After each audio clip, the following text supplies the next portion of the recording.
चले। अच्छा, क्वेश्चन ये है कि कौन सी ऐसी सिविल में और क्रिमिनल में हमारे पास रेमेडीज जो हम अवेल करते हैं वो कौन सी रेमेडीज है और मैं कैसे अवेल कर सकता हूं। हमारे यहाँ ये बहुत कंफ्यूजन होती है कि सिविल के अंदर हो या क्रिमिनल के अंदर हो, ठीक है, हम रेमेडी कौन सी अवेल कर सकते हैं, क्या हो।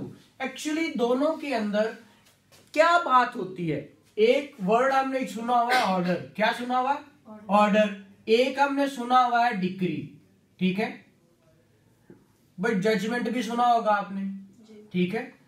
अब मुझे ये बताएं, सिर्फ आज जो हमने सीखना है वो ये सीखना है कि डिक्री, ऑर्डर और जजमेंट की डेफिनेशन क्या है।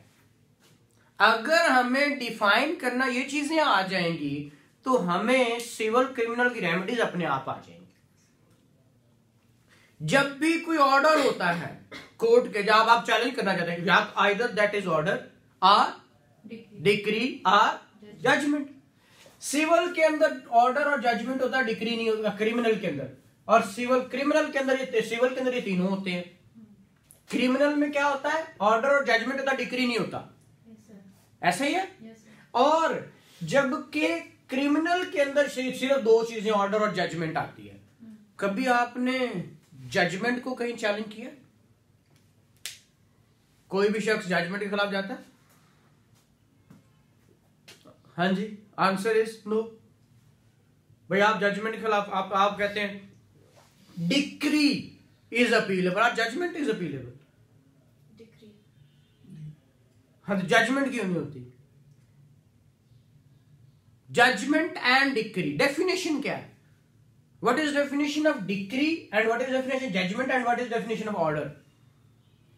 जी सर, ऑर्डर फॉर्मल एक्सप्रेशन होता है, एडजुडिकेशन होता है, और डिक्री एडजुडिकेशन नहीं होता। एडजुडिकेशन तो एडजुडिकेट करना होता है कि आपने मैटर को डिसाइड करना। यस सर, एडजुडिकेशन होगी तो फर्दर फॉर्मल एक्सप्रेशन है।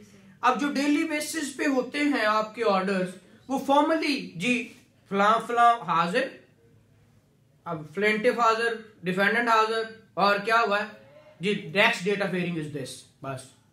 This is only a formal expression, तो ये ऑर्डर है, ठीक है।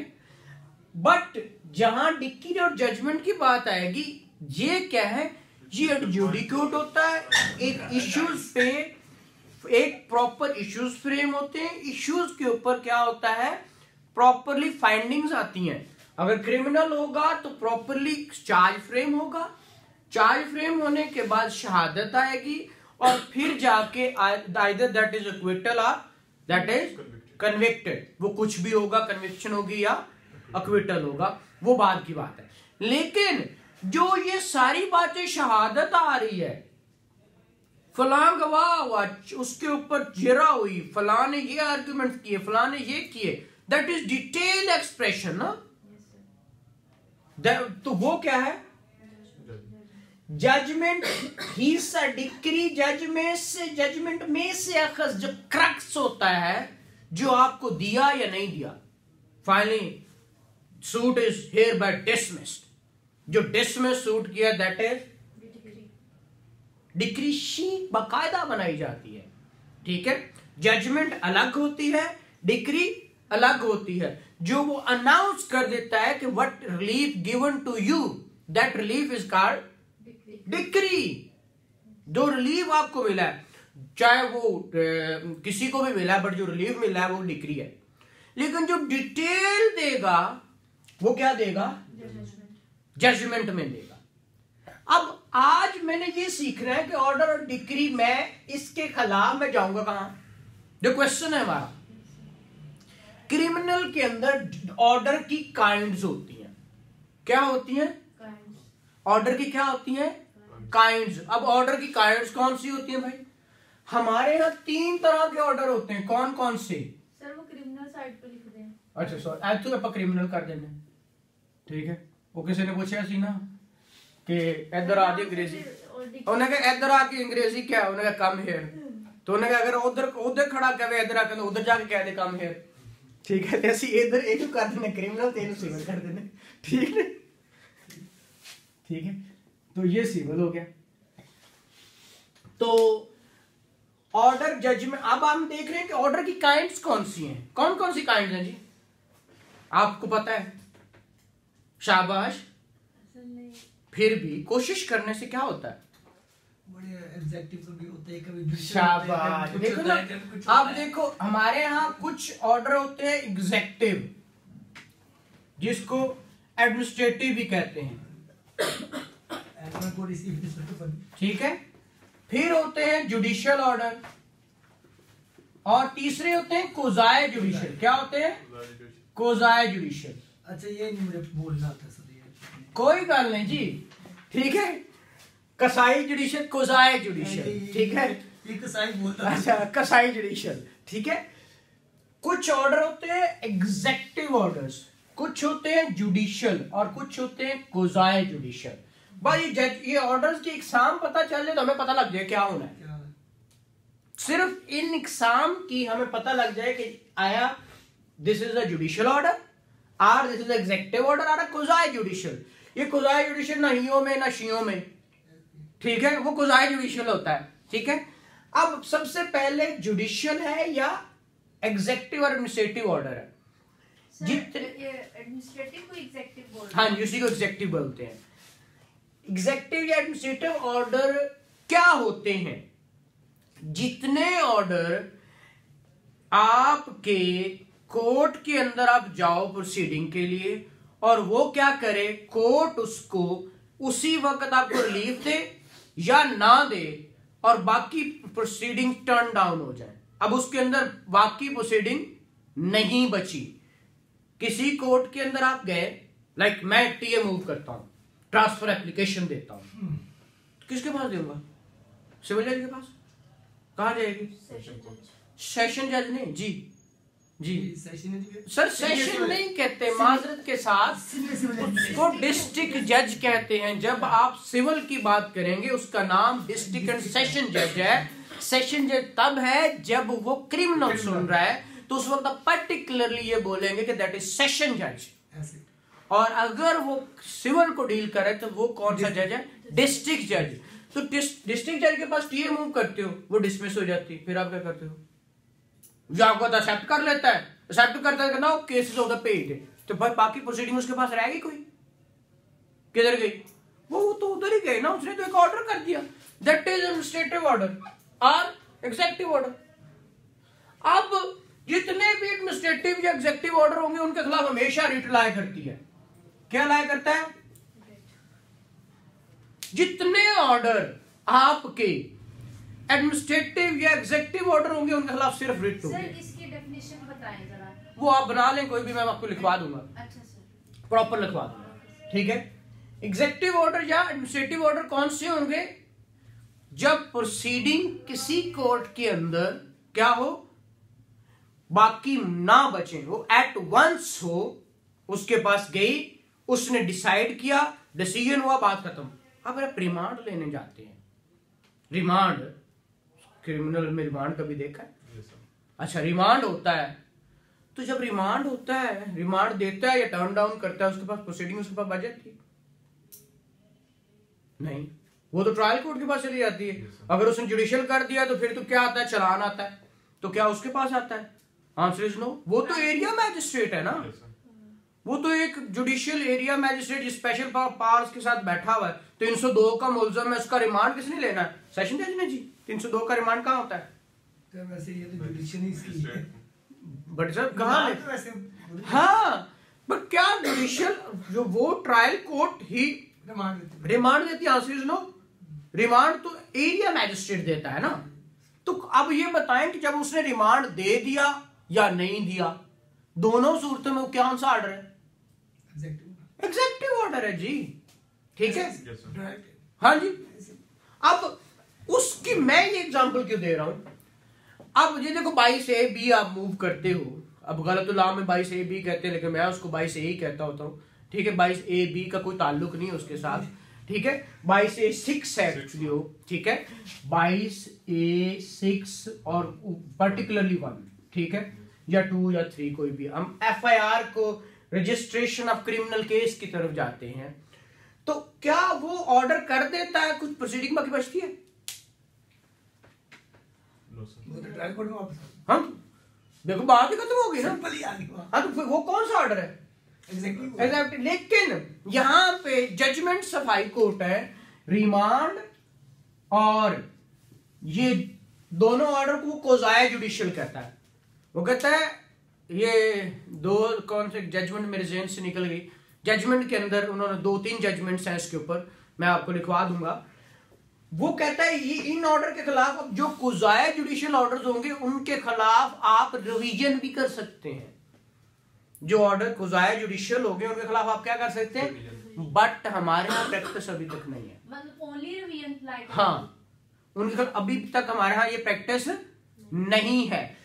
हमने देखा होगा अगर हमारे यहाँ ये एक्सेप्ट हुई है या रिजेक्ट हुई है, सीधी की करने रिट, तो इट मीन कि हम इसको क्या ले रहे हैं, रिजेक्टिव ले गए। लेकिन कुजाए कोर्ट कह रही कि ये कुजाए है, क्या है, जजमेंट कह रही, लॉ नहीं कह रहा। और ये डेफिनेशन सारी किसी लॉ में नहीं लिखी हुई है, याद रखना। कुजाए की क्या डेफिनेशन है? कुजाए की है कि कुछ काम हो गया, कुछ उसके पास पेंडिंग है। कुजाए में एडमिनिस्ट्रेटिव पावर भी उसके पास है और जुडिशियल पावर भी उसके पास है। अब इससे पहले जुडिशियल समझ लें। जुडिशियल वो है कि वो एक काम किया, जैसे ऑर्डर करता है, नेक्स्ट डेट ऑफ हियरिंग भी उसी के पास है। उसने प्रॉपरली उसको क्या किया, ट्रायल किया, उसको प्रॉपरली क्या किया, ट्राई किया। जिसने प्रॉपरली ट्राई किया, जिस कोर्ट ने प्रॉपर क्या किया, ट्राई किया, वो ऑर्डर आपका जुडिशियल है और उसके खिलाफ या अपील है या रिवीजन है। क्या है, अपील है या रिवीजन है। अब यहां पे फिर कंफ्यूजन आ गई, अपील होनी कि रिवीजन। यहां फिर क्या आ गई, कंफ्यूजन की अपील होनी है या रिवीजन। तो शायद तुम दो दस रहे हो, तो दो ही दसांगा जब है ही दो, ठीक है। कैसे, अब ये जो अपील या रिवीजन होती है वो हमेशा जुडिशियल ऑर्डर के खिलाफ होती है। अब एक बात याद रखिए, अपील का पूरा एक चैप्टर दिया गया है। क्या किया गया है, कहां से कहां तक है ये चैप्टर, 404 से लेकर 431 तक। ये कौन सा है, अपील का। और उसके बाद 432 से लेकर 439 ए तक रिवीजन है, ठीक है। उसने कहा जो इस चैप्टर में दे दिए गए सिनेरियोज उसकी क्या होगी, या किसी लॉ ने उस वक्त बनाते हुए उसके अंदर खुद लिख दिया कि ये ऑर्डर जो होगा ये अपीलेबल है, सिर्फ उसकी अपील होगी। जिस ऑर्डर के बारे में उस ऑर्डर में लिखा हो किसकी अपील होनी है, या इस चैप्टर में लिखा हो तो उसकी क्या होगी, अपील। अदरवाइज जितने भी ऑर्डर होंगे उनकी क्या होगी, ये इसके अंदर बहुत थोड़े ऐसे ऑर्डर के अपीलेबल है क्रिमिनल के अंदर, बाकी सारे रिवाइजेबल है। और रिवीजन का स्कोप ये है, ठीक है। अपील का स्कोप इतना सा है, appeal is continuation of suit और प्रोसीडिंग, ठीक है। बट रिवीजन जो है ना ये बहुत बड़ा स्कोप है इसके पास, ठीक है। इवन दो के इनहेंसमेंट ऑफ जो है वो पनिशमेंट भी, सेंटेंस भी इनहेंस की जा सकती है 439 ए में, ठीक है। तो ये अपील और रिवीजन में फर्क है। अपील हमेशा किसके ऑर्डर के खिलाफ होती है, जुडिशियल ऑर्डर के खिलाफ, या रिवीजन होती है जुडिशियल ऑर्डर के खिलाफ, ठीक है। अब अपील या रिवीजन होती है तो फिर अपील जितने भी चैप्टर के अंदर है या उस लॉ के अंदर खुद लिख दिया जाए तो उसकी अपील हो। अगर नहीं लिखी हुई, इस चैप्टर में नहीं, उधर नहीं, तो फिर वो रिवाइजेबल ऑर्डर है। वो कौन सा ऑर्डर है, रिवाइजेबल ऑर्डर है। यहां तक कुछ क्लियर हुआ, ऐਵੇਂ नहीं होना, तो पढ़ना पड़ना है बहुत ज्यादा, ठीक है। तो फिर समझ आनी है, तुम कहोगे एंज सर ने बता तक सानू आ गया, ठीक है। कोशिश करनी है, जी जी। जहां अपील और रिवीजन नहीं होती फिर क्या करेंगे, फिर रेट में, ठीक है। आ तीसरी काम, ठीक हो गया, ठीक है। जहां आप देखें अपील कर ली, अब अपील की सेकंड अपील है ही कोई नहीं, तो फिर आपके पास क्या रेमेडी बनती फिर। तो what is definition of writ, और रिट की डेफिनेशन क्या, रिट क्या होती है जी, रिट क्या होती है, रिट क्या होती है, क्यों बटे साहब रिट, सर जहाँ फंडामेंटल राइट्स नहीं फंडामेंटल नहीं, रिट्स होती है जहां भी आपकी कोई गवर्नमेंट फंक्शनरी, कोई भी गवर्नमेंट फंक्शनरी कोई भी काम करती है तो वो रिट है। आप उसके खिलाफ आप कहां जा सकते हैं? हाई कोर्ट में, क्योंकि वो सारी के सारी क्या काम कर रहे हैं? गवर्नमेंट फंक्शनरीज का क्या काम है? वो एग्जेक्टिव ऑर्डर्स है, वो सारे एज एग्जेक्टिव एडमिनिस्ट्रेटिव काम कर रहे हैं। जज क्या कौन है? जज कौन है? जुडिशरी में है ना, तो वो सारे के सारे administrative power executive power use कर रहे हैं। और क्या कर रहे हैं? कुछ नहीं। तो गवर्नमेंट ऑफिसर है जज के नहीं है? गवर्नमेंट ऑफिसर है। रिट हमेशा किसी ना किसी गवर्नमेंट इदारे या गवर्नमेंट ऑफिसर के खिलाफ अप्लाई करती है, याद रखिएगा। किसी प्राइवेट पर्सन के खिलाफ आप रिट कभी नहीं कर सकते, ठीक है, ये याद रखिएगा। कौन से खिलाफ जा सकती है? जितने भी गवर्नमेंट बॉडीज होंगी या आपकी गवर्नमेंट के जितने ऑफिशियल्स होंगे उनके खिलाफ आप रिट कर सकते हो। तो अगर ऑर्डर में कहीं अपील रिवीजन कोई नहीं, तो क्या वो बंदा गवर्नमेंट का अफसर है? तो फिर उसने कोई ऑर्डर किया है तो मैं तो चैलेंज करना ही करना है ना भाई ना। तो जब मैंने चैलेंज करना तो मैं कहां जाऊंगा फिर? Writ under article 199। उसके अंदर आपने देखनी है कौन सी रिट है, आपने कौन सी करनी, ठीक है। प्रिप्ट्री करनी है, prohibition of writ of prohibition है, मैंडामस है, सर्शराय है, और कौन सी मैडम? हेबियस है, और कोवरंटो है, और फंडामेंटल है। ये कोई भी रिट हो सकती है, ठीक है। ये रिट्स में से कोई भी एक रिट हो जाएगी। तो यहां तक कुछ समझ नहीं आया तो पूछे, फिर हम जाते हैं सिविल की तरफ जी। ओके हो गया। अच्छा, अब बात आती है सिविल की, ठीक है। तो सिविल को हम अगेन ये बेटा इसको करना सिविल का, फिर हम